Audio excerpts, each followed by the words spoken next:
ministro Gilberto Costa, pela Revista da Indústria. Ministro, como serão os seus 100 primeiros dias de mandato?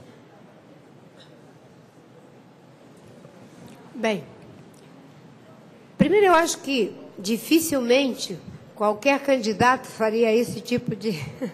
a essas alturas em que ainda estamos todos na pré-campanha, ainda estamos todos fazendo nossos programas de governo, e eu não tenho escondido isso, dizer já agora como será os 100 primeiros dias de mandato.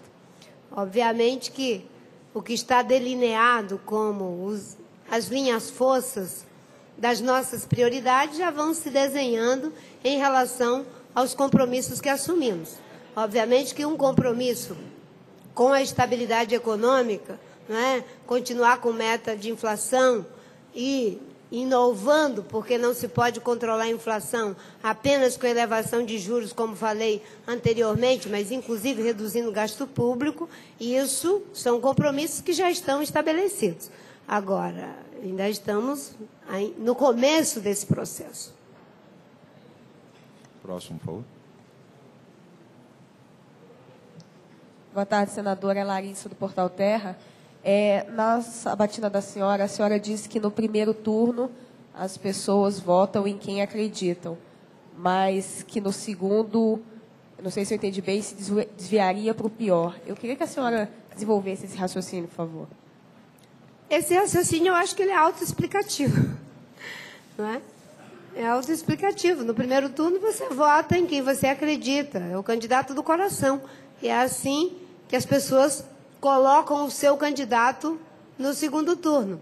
No segundo turno, cada um vai continuar votando no que acha que é o melhor e se desviando do que acha que é o pior, com uma diferença. No primeiro turno, você tem um leque maior de opções. No segundo turno, você só terá 2. Okay. Próximo. Lá ao fundo. Bom, senadora Lana, TV Globo do Mato Grosso. Uma das propostas que estão nesse documento que a senhora recebeu da CNI é com relação ao Código Florestal. Queria que a senhora dissesse quais são as opiniões da senhora com relação à aprovação do Código Florestal que está sendo avaliado pelo Congresso, a reforma. No Congresso Nacional está tramitando uma iniciativa que tenta fazer uma revisão do Código Florestal, propondo o que estão chamando de Código Ambiental. É a primeira lei que pega uma lei que é para proteger florestas e tenta transformar a lei de proteção das florestas em uma lei que diminua a proteção das florestas, ou seja, é um grande contrassenso. Mas o que está em debate é tirar as competências da União em relação à questão da regulamentação sobre reserva legal, área de preservação permanente, aí leia-se, né? As encostas de morro, as matas ciliares, e transferir essas competências para que cada Estado possa legislar a respeito delas. Eu acho uma temeridade muito grande, eu tenho uma posição contrária ao que está em tramitação, o que não significa que não tenhamos que fazer ajustes no Código Florestal. Mas os ajustes que precisam ser feitos, eles devem ser feitos para integrar os avanços da Constituição de 88 e toda a legislação infraconstitucional que já aperfeiçoou uma série de procedimentos e que, obviamente, com o Código Florestal, ainda não foram atualizadas no antigo Código Florestal. Também os estados que fizeram já seu zoneamento ecológico-econômico, o próprio zoneamento agrícola, indicam uma série de novas realidades que precisam dessa atualização.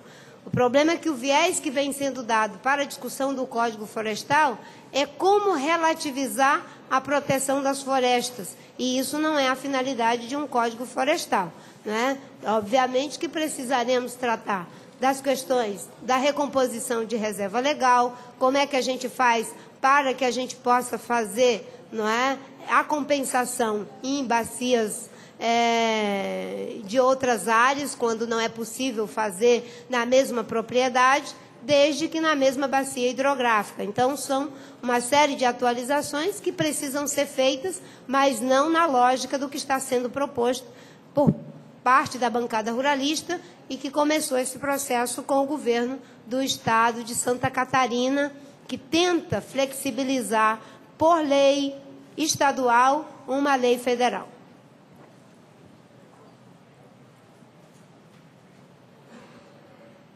Boa tarde, senadora Marina. Paulo de Tarso Lira, do Valor Econômico. Um dos maiores debates que os candidatos fazem é a questão dos palanques estaduais, formação das alianças, coligações nos palanques estaduais. No domingo, o candidato PV, Fernando Gabeira, lançou a pré-candidatura dele do Rio e, por uma questão de ter um palanque duplo, tanto para a senhora quanto para o candidato do PSDB, acabou tirando o nome da senhora no lançamento da candidatura. Essa é a primeira pergunta: como a senhora encarou essa situação? E, no segundo momento, sendo eleita presidente da República, como vai ser a relação da senhora com os partidos no Congresso?